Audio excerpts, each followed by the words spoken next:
Bonjour et merci de nous retrouver pour La Foi prise au mot, votre magazine de formation chrétienne. Cette semaine, nous nous associons au jubilé de la famille franciscaine qui fête les 800 ans de sa présence en France. C'est en effet en 1217, un peu moins de 10 ans avant la mort de Saint François, que le chapitre général envoya quelques frères sous la conduite du frère Pacifique. Alors que s'est-il passé pendant ces 800 ans? Et aujourd'hui, qu'est-ce que la famille franciscaine? Pour répondre à ces questions, deux invités. Frère Éric Bidot, bonjour. Bonjour.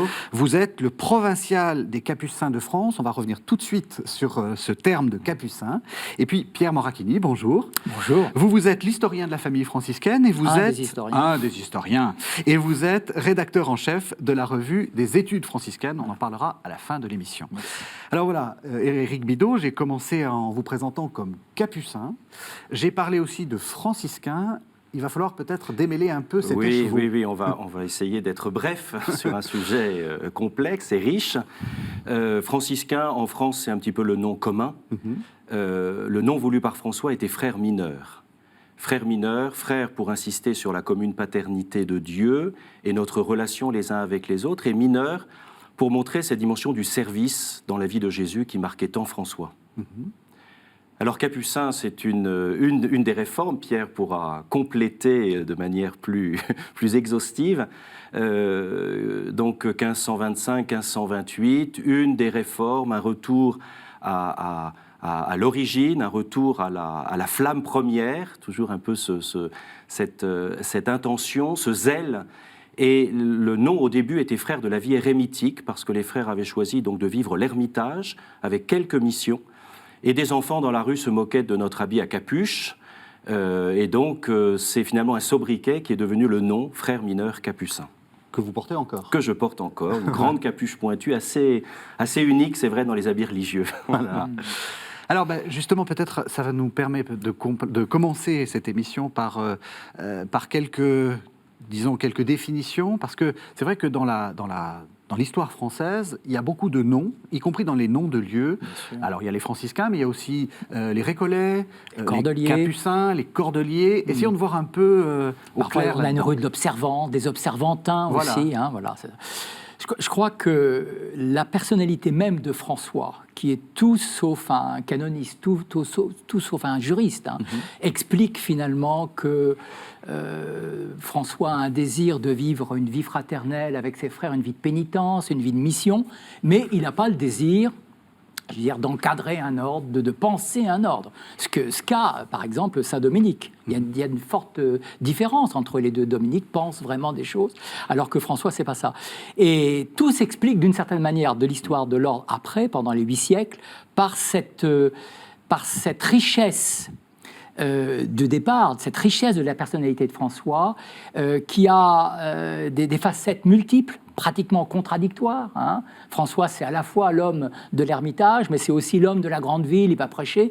Et tout au long de l'histoire, il y aura des frères qui diront, en plus il y a une règle difficile à vivre, une règle radicale, en plus avec un François qui à la fin de sa vie écrit un testament par lequel il dit aux frères surtout n'apportez pas de glose à ma règle. Donc tout au long de l'histoire, il y a des frères qui vont considérer que on ne suit pas suffisamment bien la règle, et qu'il faut se réformer. Comme vous disiez, il faut revenir à l'origine. Il y a toujours voilà. Et donc constamment, des origines jusqu'à encore récemment, je pense aux fameux franciscains du Bronx, dont Lucas Audrian a écrit un bouquin à succès, eh bien, il y a eu constamment ce désir. Alors, on leur a donné, parfois ça a été le nom d'observants. C'est très simple à comprendre, les observants, c'est ceux qui veulent observer la règle. Plus fidèlement par rapport à ceux de la communauté. communauté. Voilà, c'est ça. Les récollets, derrière ce mot, il y a le mot de récollection, de recueillement. Donc retrait, voilà, ermitage. Les récollets et les capucins, c'est un peu des réformes jumelles, pratiquement.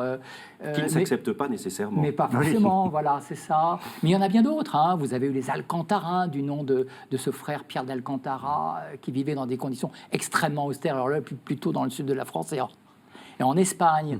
Mais on pourrait en trouver bien d'autres. Alors, ce terme de franciscain... Alors, ce terme de franciscain, finalement, il est assez récent dans l'histoire du vocabulaire. La fin du XVIIIe en France est marquée par, je ne vais pas rentrer dans les détails parce que de toute façon c'est compliqué,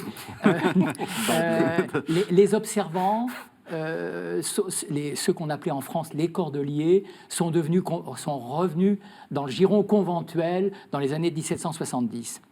Bon, et c'est comme ça qu'ils arrivent au moment de la Révolution.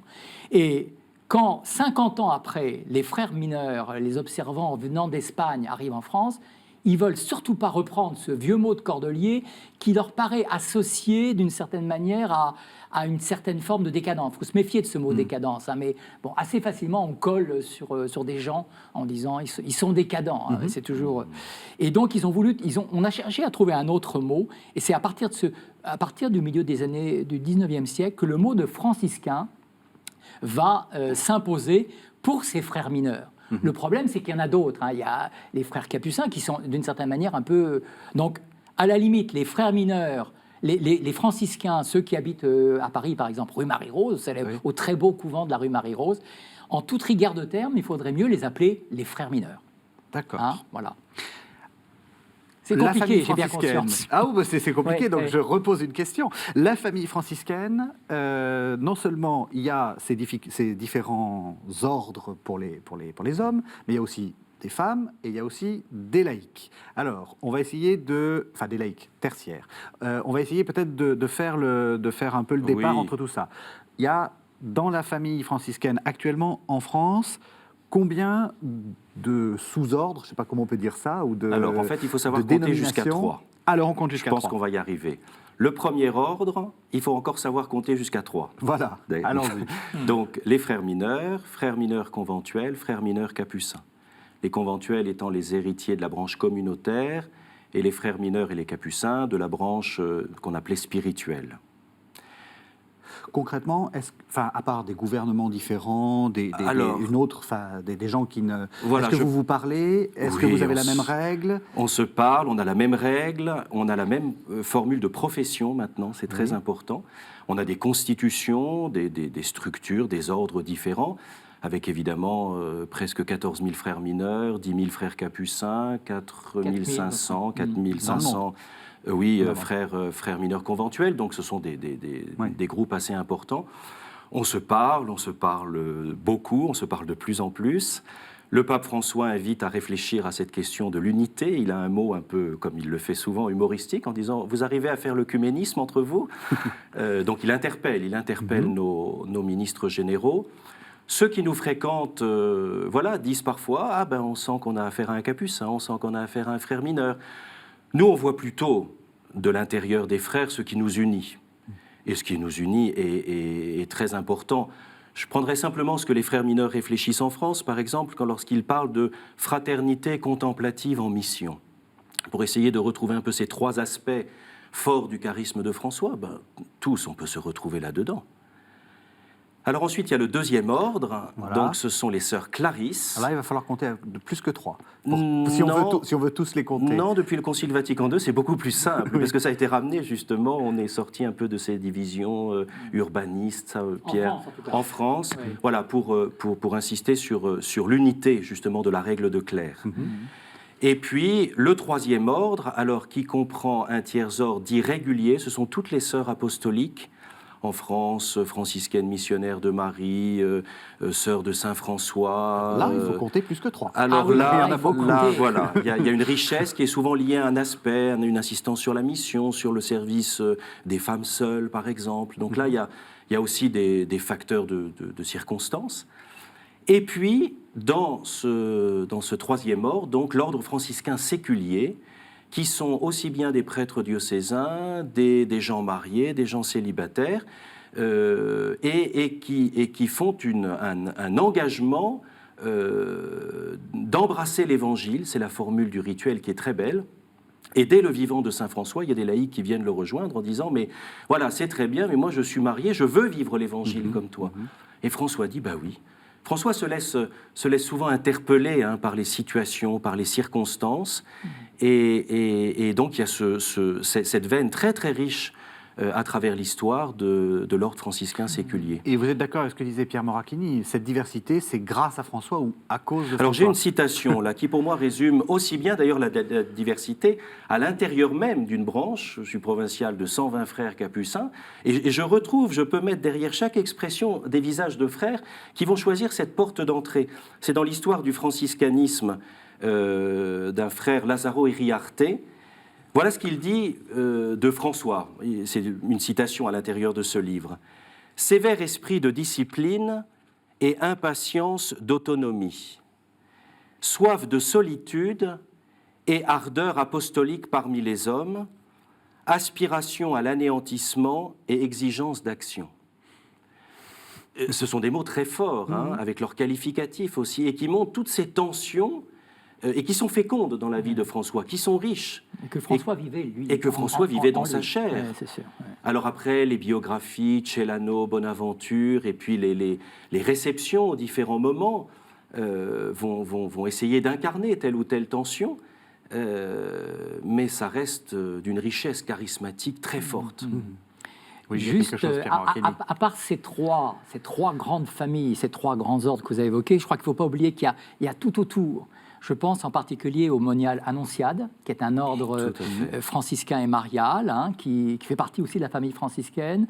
Et puis je pense aussi à tous ceux, les compagnons de Saint-François, fondés par Joseph Follier. Il y a tout ce qu'on appelait apprendre le quatrième ordre, d'une certaine manière, de gens qui sont un peu autour, mais qui essaient un petit peu de... Et puis des sœurs, si je puis me permettre, des sœurs par exemple de Notre-Dame du Calvaire, donc, qui sont à Lourdes, par exemple, à l'accueil Saint-Fray, qui découvrent une appartenance et qui sont en train de rejoindre officiellement la famille franciscaine.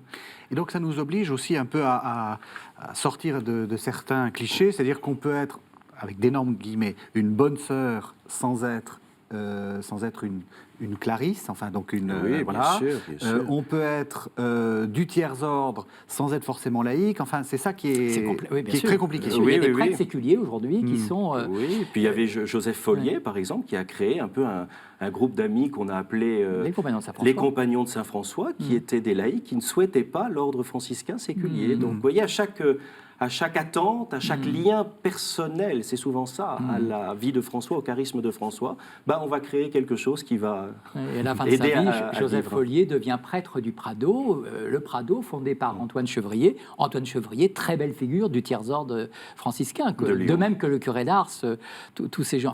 On va fêter d'ailleurs prochainement un anniversaire, puisque le curé d'Ars, 10 ans avant sa mort, est entré dans le tiers-ordre. Ouais. Alors, on va revenir en arrière. Vous y retrouvez un petit peu? Oh non, mais on va... Non, mais c'est bon signe, c'est plutôt bon signe. Mais il vaut mieux savoir qu'on ne sait pas que croire qu'on sait. Oui, tout à fait.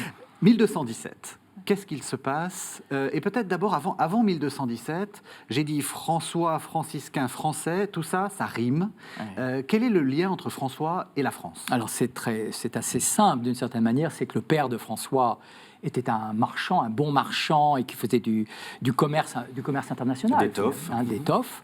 Et il se rendait assez régulièrement en France, et je crois qu'à un de ses retours de France, il y avait un petit enfant, son fils était né, qui, je crois, devait s'appeler Jean-Baptiste au départ, et il l'a appelé Francesco, le petit français, quoi, je veux dire, le petit français. Et manifestement, François a acquis de la culture française. Alors, je veux dire. Aussi, sa mère serait de... Alors, serait. Alors, c'est le serait. Dame Pica, Mistral, le poète Mistral considère qu'elle est provençale. Bon, je crois que c'est nettement moins... Mais François apprend quand même, puisqu'il dit que lorsqu'il chante en français. Alors, ça, c'est sûr. Ah oui, donc ça, c'est certainement. Il chante en français, c'est un rapport à la courtoisie aussi, donc qui devait certainement se véhiculer. Et quand il prie en langue, il prie en français. Oui. C'est sûr. Donc ça, il y a un rapport très direct avec... Et puis en plus, François voulait mourir en France, voulait venir en France. Oui. Quelque chose de très important, ça. François avait certainement connaissance des nouveautés liturgiques dans la célébration de la messe qui était arrivée à l'Eucharistie. À l'Eucharistie en France, en particulier avec le fait que le prêtre... il y a eu l'élévation qui a été créée d'une certaine manière par le désir des populations de voir l'hostie. C'est Paris au XIIe siècle, et François est au courant de ça, et à cause de cela, il dit, c'est le peuple, c'est la nation qui honore le plus le corps de notre Seigneur Jésus-Christ. C'est pour ça que je voudrais aller en France. Et c'est comme ça qu'aurait dû se passer 1217. Mais il s'est mis en route. Avec lui. Avec lui. Il aurait voulu lui-même partir. 1217, c'est l'année du grand éclatement. Les frères sont très nombreux, ils sont à la portion cul, ils vivent un chapitre général. Et là, il y a frère Élie qui part avec quelques frères en Terre Sainte. Cette année, on fête aussi en Terre Sainte les 8 siècles de présence des frères. La fameuse custodie de Terre Voilà, Sainte. la fameuse custodie de Terre Sainte. Mais ils partent un peu partout, ils partent en Teutonie, ils partent, et ils partent en France. Et au départ, c'est François qui voulait. Et François a rencontré à Milan ou à Florence. Bologne, je crois, non? Le cardinal protecteur. Bologne, voilà, c'est ça. Et son ami, le cardinal Hugolin, qui lui a dit non, pas question, enfin, tu vas pas lâcher ton ordre, tu restes là. Et c'est pour ça que le groupe est parti avec un fidèle des fidèles de François, le fameux Pacifique, qui était à la fois un homme de lettres, on l'appelait le roi des vers, et puis avec une petite équipe. Qui part et qui va prendre le sillon rhodanien et qui va d'abord s'arrêter à Vézelay. Est-ce que Vézelay est lié au culte de Marie-Madeleine, la pénitence, la conversion, la pécheresse pardonnée? C'était une dévotion très forte de François. Bien sûr. Et c'est aussi le lié au fait qu'il y a une abbaye bénédictine. Et il y a toujours eu un lien. C'est vrai, ça. Il y a toujours eu un lien entre. Et chez les bénédictins, encore aujourd'hui, ils en parlent de ce lien.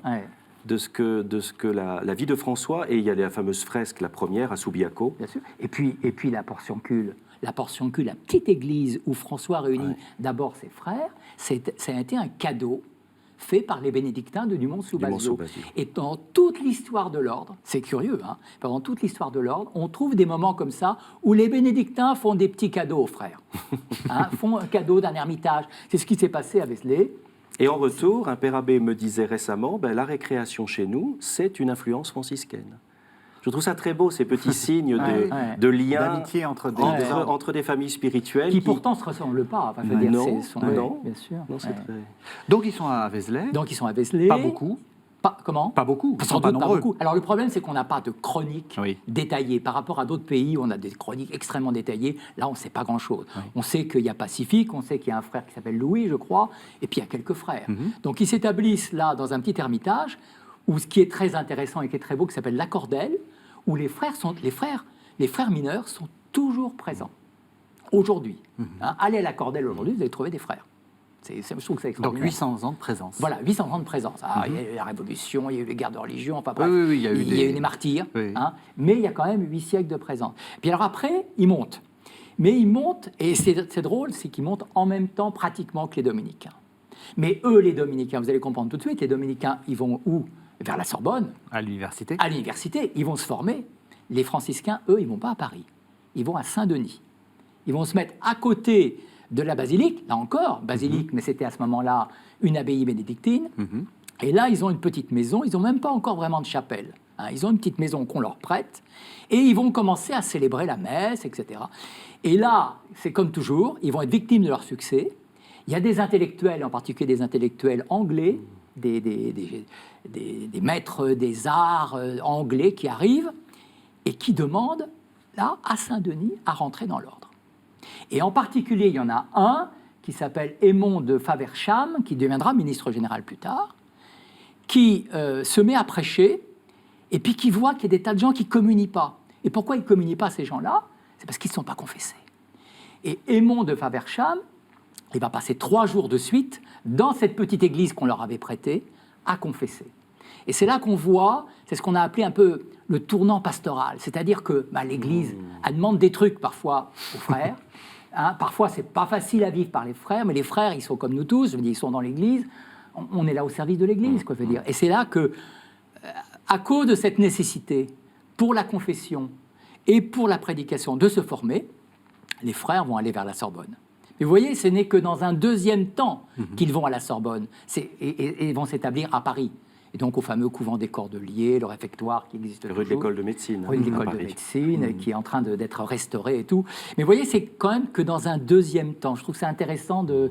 Et pourtant, c'est exactement concomitant avec les dominicains. Frère Pacifique, il a encore et ses premiers frères, c'est encore important pour vous ou c'est un nom et puis voilà? Alors quand les frères mineurs ont réuni leurs différentes provinces en France, c'est le nom qu'ils ont choisi. Ils ont fait cette référence aux frères pacifiques, donc c'est la province du bienheureux Duns Scott, je crois, mais il y a cette référence aussi très forte à cette figure, à cette première figure finalement de l'implantation du charisme. Et je voudrais dire aussi une chose par rapport à Vézelay, par rapport à l'Ermitage, parce que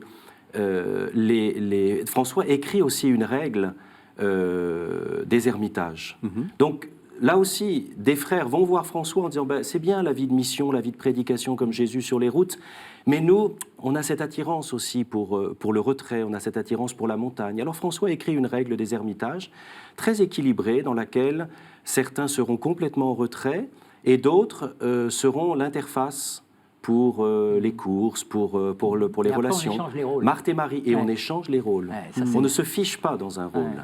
Ça, je pense que par rapport à l'esprit de François et à la citation que je faisais, par rapport à ces tensions, voilà, on ne se fiche pas dans un rôle, on a cette disponibilité aussi que vous évoquiez, qu'on retrouve dans les Capucins au XVIe, XVIIe siècle, qui sont envoyés en mission. Les Capucins qui, au tout point de départ, sont très en retrait, ne vont que rarement en ville, se méfiant des commerces divers, disons. Et petit à petit, l'Église va dire, mais attendez, on est dans l'esprit de renouveau, de réforme à cette époque, avec les jésuites, avec les lazaristes. Allez-y, prêchez. Et les Capucins seront donc beaucoup envoyés, notamment en mission en campagne, autour de la conversion, autour de la confession, c'est-à-dire d'un renouveau du zèle de la communion avec Dieu. Et je dirais, d'une certaine manière, encore aujourd'hui, quand à la curie on a besoin d'un bon évêque, eh ben, on va le prendre chez les frères. Alors notre ministre général... Ça ne va pas faire plaisir à tout le monde. Plaide contre cela. Mais oui, c'est ça. Laissez-nous à notre place de frères mineurs. Oui, bien sûr, bien sûr. Donc, vous l'avez dit pour ça que je plusieurs crains pour fois. l'avenir d'Éric. Eh ben oui, vous l'avez dit plusieurs fois. Ministre général, en fait, c'est le général, c'est votre chef. Nous avons 3 niveaux, ce qui pour 10 000 frères, c'est intéressant sur la subsidiarité. Oui. Il y avait un livre d'un sociologue belge, Léo Moulin, qui avait étudié justement chez les dominicains, les bénédictins, la question de la démocratie, la question du rapport, de l'exercice de l'autorité. Nous avons 3 niveaux. Le niveau local, un niveau provincial, qui est un territoire, pour qu'il y ait un nombre suffisant de frères. Par exemple, il y a 19 provinces en Italie. Nous avons une province, France et Belgique wallonne. Et le niveau général. Et en fait, il y a une très grande subsidiarité, c'est-à-dire que le principal est vécu au local. Le provincial a le niveau de la communion, de la relation entre les frères, pour rappeler que, et ça c'est la nouveauté des ordres mendiants aussi, on n'est plus dans une abbaye, dans un lieu donc unique, mais on est en réseau pour un territoire, pour servir la mission et la vie de conversion des frères. Et le niveau général étant, quand quelque chose n'a pas pu se régler, disons, au niveau provincial, on remonte. Et finalement, on s'aperçoit que ça peut fonctionner à 3 niveaux. Et donc, il n'y a pas besoin de 40 000 strates, dans la mesure où il y a une bonne volonté à tous les niveaux. Oui, et donc c'est parfois lieu à quelques méprises. Le général n'est pas un général comme dans l'armée. C'est un ministre général. Qui impose sa volonté du point... C'est un ministre. François insiste beaucoup sur ce terme qui nous caractérise, c'est-à-dire une dimension de service de la communion, avec ce que l'autorité doit dire dans le rôle de la correction fraternelle aussi. François a une très belle lettre à un ministre justement qui se plaint de toute la dureté, de toute la difficulté, et François encourage ce ministre à la fois à avoir une parole d'autorité et en même temps de ne jamais oublier sa place de service. Je crois qu'il faut aller de temps en temps être accueilli et manger avec les frères et de voir ce qui se passe à la fin du repas. Bon, on a beau être ministre provincial ou ministre général, on fait la vaisselle avec tout le monde. Et c'est vrai ça. Je crois qu'il y a un vrai... L'autorité ne se vit pas exactement comme dans d'autres lieux, quoi. Je veux dire, vous êtes le ministre, mais en même temps, sur des tas de points, vous faites la vaisselle avec les autres. Je veux dire, il y a quelque chose de très vrai. Moi, je l'ai même vécu au niveau de la curie générale, où on me présentait tel frère évêque ou tel frère cardinal, parce que, de fait, le frère évêque ou le frère cardinal, il venait faire la vaisselle avec les autres. C'est une transition toute apportée avec le premier texte. C'est un texte de Jean Olivy, ou Pierre de Jean Olieu, qui est donc un franciscain du XIIIe siècle, qui écrit une fameuse lettre au prince angevin, et c'est tout à fait ce que vous dites. Il a un assez fort culot, ce Pierre de Jean Olieu, puisqu'il leur prêche l'humilité. Si le grain de blé ne tombe en terre et ne meurt, il reste seul. Mais s'il meurt, il porte beaucoup de fruits. C'est En effet, sur cette vérité que sont fondés le cours de la vie universelle, le flux de toute mutation naturelle et le mouvement selon lequel la corruption de l'un est la génération de l'autre. Car la capacité de la matière privée de forme est amenée à la forme et, chose plus admirable encore, cette privation devient l'origine d'autres formes ainsi que leur fondement stable. C'est en vertu de cette même loi que toute action divine se déroule dans sa souveraine puissance.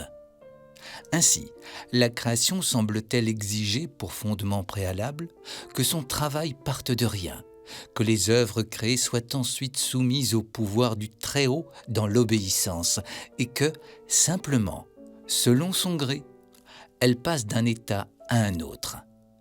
Voilà pourquoi toute grâce de l'Église céleste et de l'Église terrestre a sa racine dans ce centre d'humilité et, peut-on dire, trouve dans ce néant central son fondement et sa croissance. Voilà, une magnifique lettre qui se termine, enfin, là, c'est pas la fin de la lettre, mais avec cette sorte de contradiction, un néant central qui est le fondement de toute la croissance. Vous me disiez que François fait la même chose, Saint François d'Assise. A beaucoup d'audace. Il écrit des lettres. Il écrit des lettres aux frères, lettres à tout l'ordre, qui est restée fameuse dans le cœur des frères aujourd'hui, dans lequel il dit par nous-mêmes, nous ne sommes que pauvreté. Par nous-mêmes, nous ne sommes que pauvreté. Et ça, je pense que ça souligne cet aspect de minorité, qui est à la fois une humilité, qui est à la fois une simplicité, qui est de se recevoir de Dieu et de partager ce que Dieu donne pour finalement rendre toute chose à Dieu. François parle beaucoup de cela. Et il écrit aussi aux chefs des peuples en leur demandant de prendre soin de l'Eucharistie, de prendre soin du moyen que Dieu a choisi pour rester parmi nous dans son corps partagé. On va balayer ces 800 ans en quelques minutes, donc il y a pas mal d'audace, mais avec quelques dates quand même centrales. Le but, c'est de montrer justement la diversité. On a vu la diversité de l'ordre, et puis la diversité des missions, et puis de ce qui s'est passé pendant ces 800 ans. Alors, je vous propose des dates, et puis vous allez me dire ce à quoi ça correspond. 1224-1227, Antoine de Padoue est en France. 1243-1257, Saint Bonaventure, frère mineur, est en France. Alors, qu'est-ce que ça dit, ça ? Ça dit que, par exemple, Antoine de Padoue, le prédicateur, on le voit soit au Portugal, soit en Italie, il a sillonné le sud de la France, est allé à Bourges, il a assisté à un concile à Bourges, enfin, je veux dire, il a marqué. Et là, c'est encore lié à des lieux de présence des frères aujourd'hui. Je pense aux grottes de Brive, où il y a des frères mineurs et où les familles franciscaines passent l'été des belles vacances. Moi, j'en ai fait l'expérience de vacances familiales. C'est très très beau, et donc je crois que manifestement il a imprimé, il a sué dans nos régions aussi, Antoine de Padoue. Alors maintenant, Bonaventure, c'est quand même c'est le pur intellectuel formé à Paris. Il vient d'Italie, mais il est formé à Paris. Pourquoi ? Parce que Paris attire. Et a priori, au tout départ, je ne pense pas qu'il ait le désir de frère mineur dès le départ. Non. Il a le désir de faire des bonnes études, quoi, je veux dire. Et c'est à Paris, à la Sorbonne, qu'il n'y a pas loin le couvent des frères, qui va rentrer chez les frères, qui va accomplir toute sa formation intellectuelle chez les frères, devenir professeur de théologie, lecteur en théologie. Et c'est à ce moment-là que les frères vont le nommer ministre général, alors même qu'il n'est même pas présent au chapitre général. C'est un moment de difficulté, comme on a connu beaucoup l'ordre. Il faut essayer de rétablir l'unité. C'est souvent une question que se posent les frères, rétablir l'unité. Eh bien, on se dit, c'est sans doute ce frère Bonaventure qui va écrire des nouvelles constitutions, va écrire une nouvelle vie aussi de François, une très belle vie de François, ce qu'on appelle la Legenda Major. Et va écrire pour les frères des opuscules.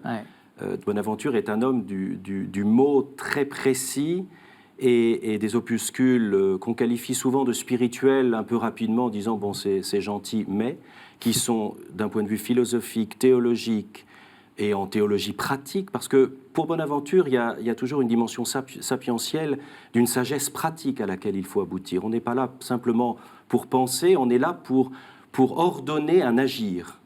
Et donc la triple voie, l'itinéraire de l'âme jusqu'en Dieu sont des ouvrages qui sont réédités aujourd'hui Et travailler aujourd'hui. Et travailler aujourd'hui, Oui. aussi bien par des frères à l'université, par des laïcs aussi.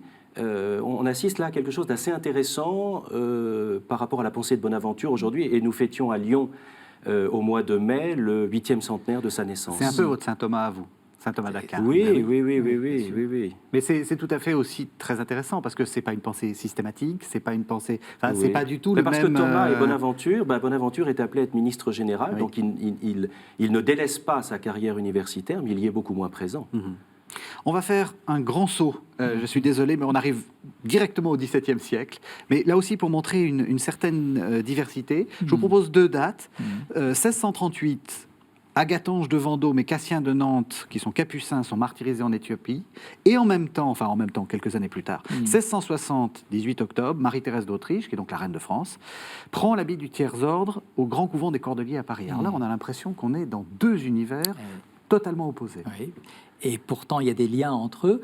Je pense que la veine missionnaire est tout le temps présente. Tout le temps présente dans l'histoire de l'ordre. Hein. Depuis François, qui... Mais oui, y compris à cause de François. Hein. Il y a des dans la première règle en particulier, il y a de très beaux textes sur les différentes manières d'être missionnaire. Dès le XVIe siècle, il y a des frères mineurs français, on ne le sait pas beaucoup, qui partent au Mexique. Hein, il y a des Picards en particulier qui partent au Mexique, et on sait qu'il y a beaucoup d'Espagnols, mais aussi des Français. Et puis au XVIIe siècle, en particulier grâce à un frère dont le nom est bien connu parce qu'il a eu des responsabilités politiques, qui est le père Joseph, le fameux l'éminence grise, hein, mais qui est en même temps un spirituel et en même temps quelqu'un qui est un vrai frère. Eh bien, il y a d'autres perspectives, d'autres lieux, et en particulier, il y a tout le Moyen-Orient, où on va envoyer des frères français, des villes tragiquement connues aujourd'hui comme Alep ou comme Mossoul, au XVIIe siècle, et au XVIIIe siècle, vous avez des couvents de frères.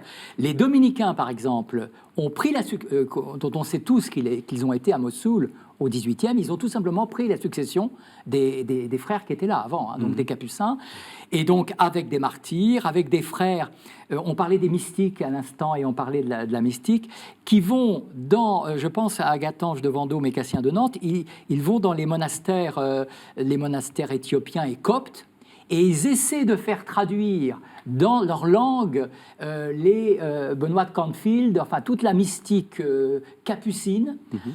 Je voudrais bien savoir ce que ça donnait comme traduction, mais je veux dire, il y a cette tentative de se dire, bon, on peut leur apporter quelque chose du point de vue de l'horizon mental, du point de vue de la vie chrétienne. Et on a retrouvé aussi un manuscrit d'un traité de la présence de Dieu par un frère écrit en Syrie. Ouais. Pareil, donc de cette époque, un petit peu après, XVIIIe siècle. Voilà.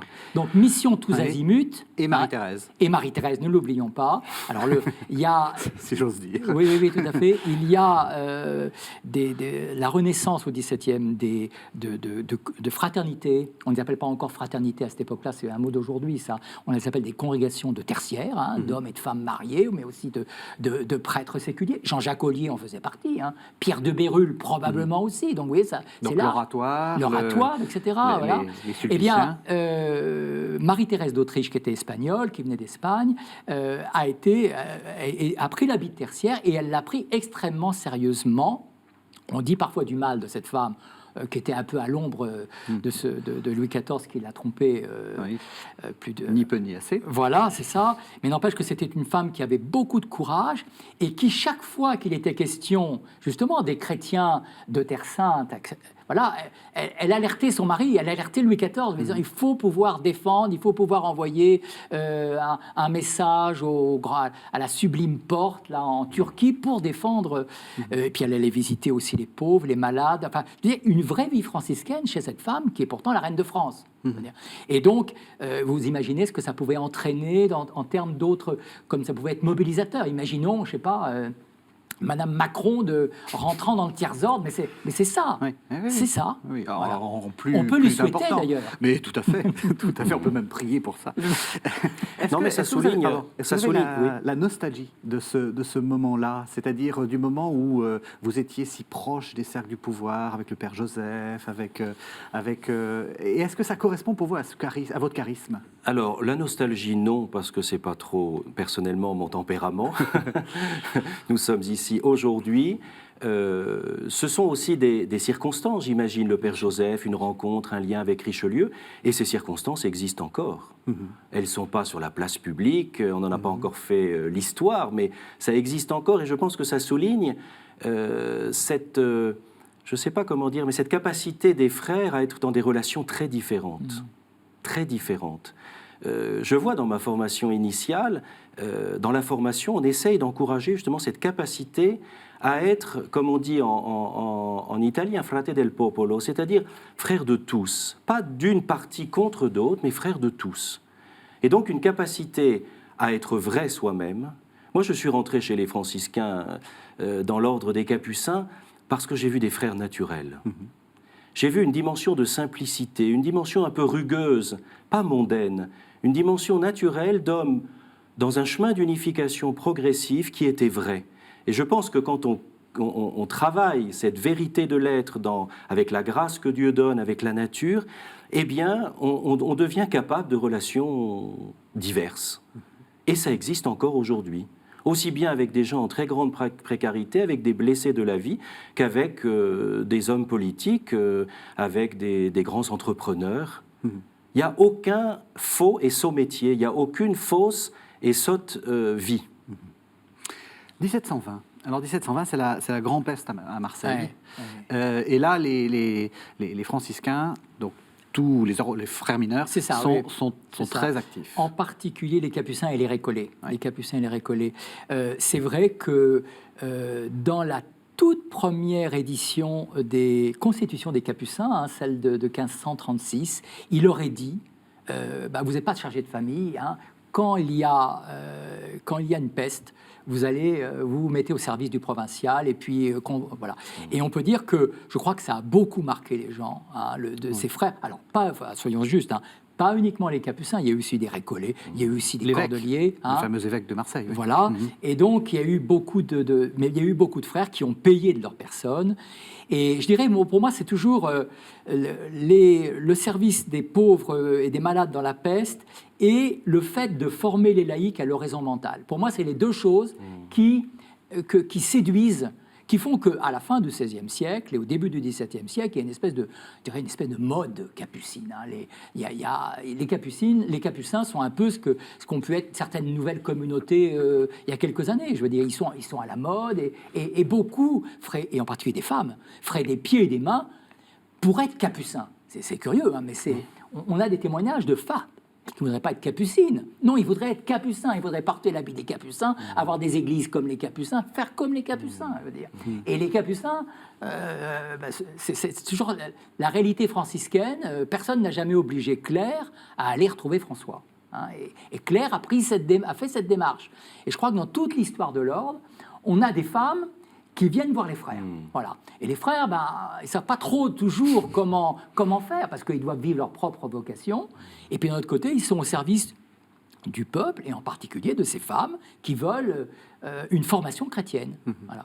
Je vous propose un deuxième texte, là aussi de la même époque, on est au XVIIIe siècle, c'est Ambroise de Lombez, ou de Lombé, je ne sais pas comment on dit, c'est le traité de la joie, là aussi pour rappeler l'importance de la mystique franciscaine. Donc on écoute Ambroise de Lombez.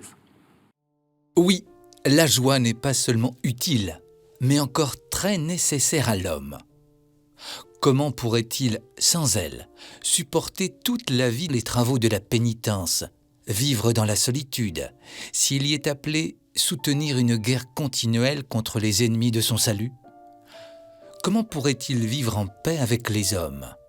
Comment pourrait-il rendre à son prochain les services auxquels la charité l'oblige et les lui rendre d'une manière à adoucir ses peines et à faire naître dans son cœur des sentiments d'une charité réciproque? Comment remplirait-il le précepte de saint Paul qui ordonne d'exercer d'un air joyeux les œuvres de miséricorde? La joie donne de l'agrément à tout ce qu'on dit et à tout ce qu'on fait, au lieu que l'amertume du cœur rend tout insipide et ôte presque tout le prix au plus grand service. Elle gâte le caractère, obscurcit les talents et défigure même l'homme le plus aimable d'ailleurs.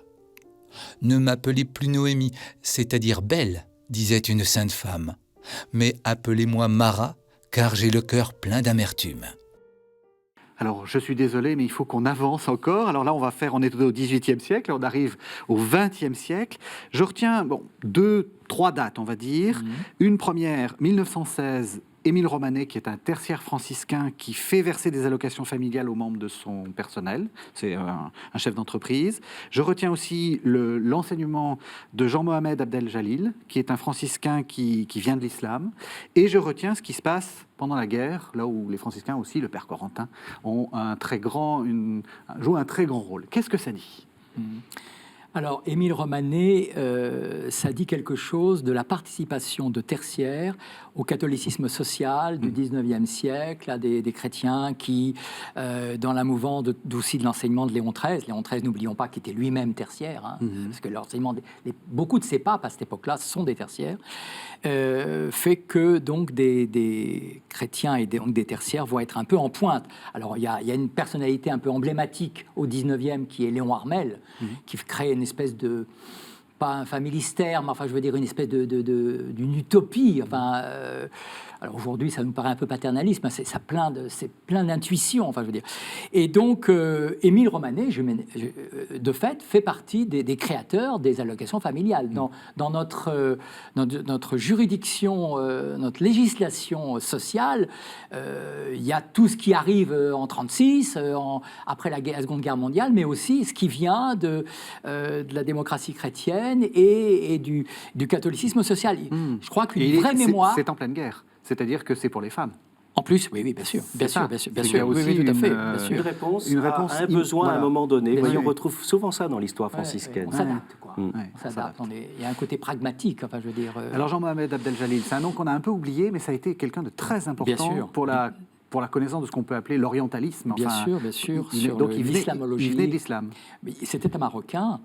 Et ça nous permet de rappeler ce rapport très important depuis François lui-même avec l'islam. François qui rencontre le sultan. Voilà, le sultan. Et depuis, il y a toujours eu une question, un désir de la part des frères de rencontrer d'une manière ou d'une autre l'islam. Alors, au XXe siècle, avec l'IOT, les franciscains vont au Maroc, s'implantent au Maroc, et ils ont de grandes espérances. Et en particulier ce jeune qui est marocain, qui va se convertir, mais qui, en se convertissant, perdra tous ses liens avec sa famille. Enfin, je veux dire, c'est quelque chose qui a été très dur à vivre. Et il va être beaucoup soutenu en France, et on va lui permettre de faire des études et tout, et on va de fait lui donner la première chaire d'islamologie à la Cato à Paris. Mais le problème, je dirais le drame d'une certaine manière, c'est que Jean-Mohamed, il n'a pas eu de successeur. Et que constamment, enfin, je dirais, c'est la grande question. Comment parler de Jésus ? Comment évangéliser nos frères musulmans ? C'est quand même toujours une sacrée question. Alors, vos frères... Alors actuellement, il y a encore une communauté de frères mineurs au Maroc. Nous avons ouvert plusieurs communautés. Oui. Il y a une dizaine d'années, nous avons ouvert une présence en Algérie, qui est un service à la fois je pense à la communauté de Tiaret, où il y a des étudiants subsahariens qui viennent, donc de servir ceux qui sont déjà chrétiens, et en même temps de trouver toutes les occasions de rencontres, de relations avec les Algériens. Comme le dit François, vous y faisiez référence tout à l'heure dans sa première règle, d'abord être soumis à toute créature, entrer en relation, et si les circonstances le permettent, annoncer le nom de Jésus. Et puis, ce qui s'est passé pendant la guerre, où certains franciscains ont même été nommés, enfin je ne sais pas comment on dit, juste parmi les nations, reconnus voilà, juste parmi les nations. Il y a le fameux père Marie-Benoît chez les Capucins, mais il y en a eu aussi dans la Résistance, je pense au frère Corentin Cloarec chez les frères mineurs, qui s'est fait assassiner par les nazis, par la Gestapo dans son réfectoire. Mais je voudrais évoquer, parce qu'on parle beaucoup d'hommes et des femmes, je pense aux Clarisses de Nice. Les Clarisses de Nice qui avaient un aumônier qui était un Allemand, un frère, peut-être même un frère ou un prêtre séculier allemand, mais qui venait célébrer. Mais ce prêtre séculier allemand, il avait soin de venir avec des bidons de lait, la fin du petit déjeuner des officiers allemands. Il restait un peu de lait, voilà. Et donc, il était de mèche manifestement avec les Clarisses qui gardaient, avaient la garde d'un certain nombre de jeunes enfants juifs, petits-enfants juifs, et avec lesquels ils ont gardé, après la guerre, des liens. Eh bien, il y a au moins 2 de ces moniales, Clarisse à Nice, qui ont été reconnus, qui ont leur petit arbre, je crois, à Yad Vashem. Je veux dire, c'est bon. Il y a eu des alors, je dis pas que tout le monde s'est comporté comme ça, mais il faut pas les oublier ceux-là. Je pense que c'est important. Où est-ce qu'on en est aujourd'hui? Quel est comment vous voyez les choses? Quelle est l'actualité de votre ordre? Je vais vous proposer une image qui est peut-être un peu provocatrice. Moi, quand j'étais jeune, les franciscains, c'est des gens pas très bien habillés, qui n'étaient pas en habit, qui étaient très sympas, mais qui parlaient pas beaucoup de Jésus. Est-ce que c'est comme ça? C'est de la caricature. Bien, évidemment.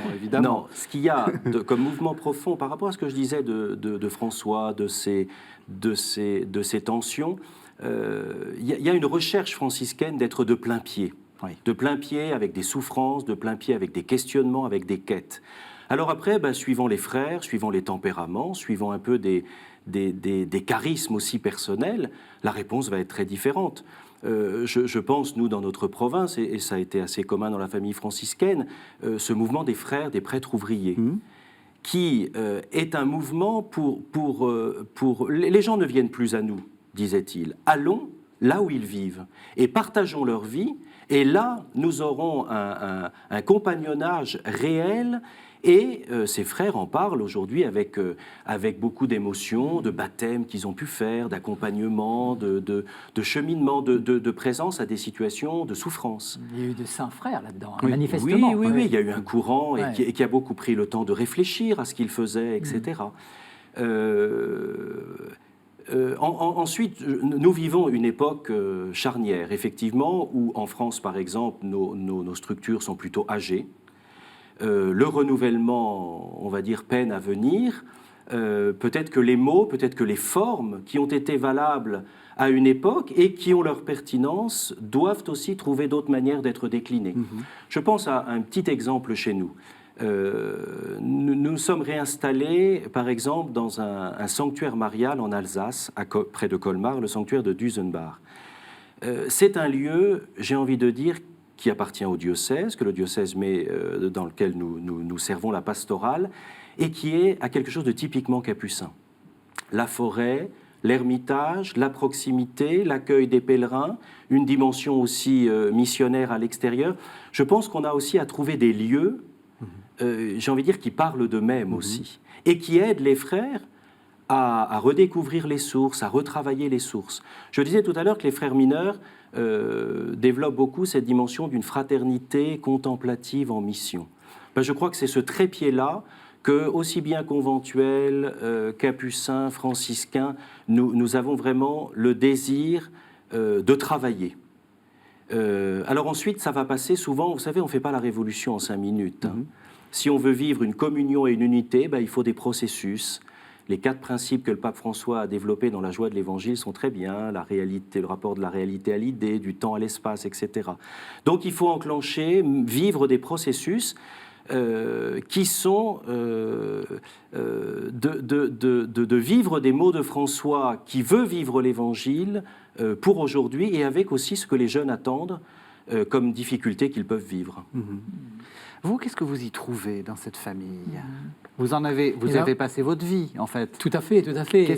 Moi, je trouve que d'abord, il y a une bonne distance, c'est-à-dire que je ne suis pas frère, j'ai ma famille, je suis père de famille, et en même temps, je suis proche d'eux. Mais je trouve intéressant je les aime beaucoup. C'est manifeste. Voilà. Vous parliez des jeunes, des attentes des jeunes. Moi, j'aime beaucoup certains frères très âgés.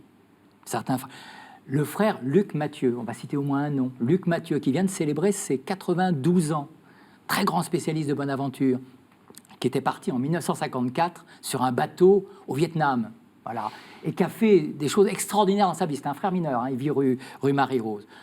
Pour moi, c'est une grâce d'avoir rencontré un homme comme lui. C'est une grâce, c'est évident. Une grande simplicité. C'est un grand spécialiste de Bonaventure, mais il ne va jamais vous montrer son dernier bouquin qu'il a écrit. Il y a un rapport à l'œuvre. Pour moi, c'est quelque chose aussi qui où je vois la difficulté que peuvent avoir certains frères en particulier et certains religieux en général. Quand on est religieux et qu'on est intellectuel, qu'on a produit une œuvre, ben, c'est pas facile d'une certaine manière de pas la mettre, Oui. d'avoir une certaine distance. Eh bien, Luc, il est comme ça. Hein, et pourtant, c'est un grand spécialiste. Il pourrait vous écraser avec ses bouquins. Il le fait pas. Je trouve que c'est voilà. L'humilité. Mais ce que je dis avec Luc Mathieu, je pense à Mère Catherine, qui est l'ancienne abbesse de Nantes. Mère Catherine, qui a été abbesse pendant très très longtemps, c'est une grande spécialiste de clerc. Elle est très âgée, elle a vécu des tas de soucis de santé, il lui manque la moitié d'une jambe, etc. Enfin bref, mais elle est toujours vivante, et elle a toujours un sourire. Mais c'est une grâce de rencontrer des gens comme ça. On en sort. Enfin, je veux dire, c'est extraordinaire. Hein, je veux dire, c'est. Dernière question. Si des téléspectateurs se disent la famille franciscaine, ça me plaît, qu'est-ce qu'il faut faire pour venir vous rencontrer? Alors d'abord, il faut voir où est-ce qu'il y a une présence de frères, de sœurs, de laïcs franciscains aussi. Donc là, aujourd'hui, grâce à Internet... et je pense que ce que souligne Pierre, c'est que... Et je vois mes parents, quand ils me visitaient dans les différentes maisons, c'est souvent un compagnonnage qui permet... et qui nous aide aussi à pouvoir dire un peu en profondeur ce qui nous anime, le zèle. J'aime beaucoup ce terme zèle, qui est un terme biblique pour dire un amour fervent, un amour entier, un amour voilà, qui est un don plein et entier de sa vie. Et c'est souvent dans un compagnonnage, plus que comme ça en 3 petites secondes. Alors c'est vrai que c'est moins médiatique, pourrait-on dire, mais je trouve que ce que souligne Pierre est intéressant, c'est un compagnonnage qui permet petit à petit de laisser tomber ce qui n'est pas l'essentiel, ce qui n'est pas le cœur de l'Évangile, et de trouver les modalités qui seront variées de le vivre. Merci à tous les deux. Alors, Merci. 2 livres. J'ai parlé de Ambroise de Lombèze, Le Traité de la joie. C'est le dernier, vous m'avez dit que c'était l'un des derniers textes qu'avait fait Jean Baster, qu'on a beaucoup... Dans la préface. La préface, oui, non, c'est pas lui qui a écrit le... Voilà. Oui, c'est sûr. Et donc, la préface, c'est de Jean Baster, donc c'est quelqu'un qu'on a beaucoup reçu à la fois prise au mot, qu'on aimait beaucoup, et c'est une manière de lui rendre hommage. Chez Et puis, Arfuyenne. chez Arfuyenne, absolument. Et puis, les études franciscaines, dont vous êtes le patron, Pierre Moracchini. Voilà, c'est le numéro de... C'est le dernier paru, le dernier là. numéro. Oui, c'est ça, le Voilà. 2017-1, voilà. Et donc, justement, sur ce double anniversaire, 8e centenaire de l'ordre et 8e centenaire de l'arrivée des frères, pas de l'ordre, mais de l'arrivée des l'arrivée frères. des frères, et la 8e centenaire de la naissance de Bonaventure. Et on peut retrouver toutes vos informations sur www.bibliothèquefranciscaine, tout attaché, .org. Merci vraiment à tous les Merci. deux. Merci de nous avoir suivis. Vous savez que vous pouvez retrouver cette émission et même la revisionner sur www.ktotv.com. Merci, à la semaine prochaine.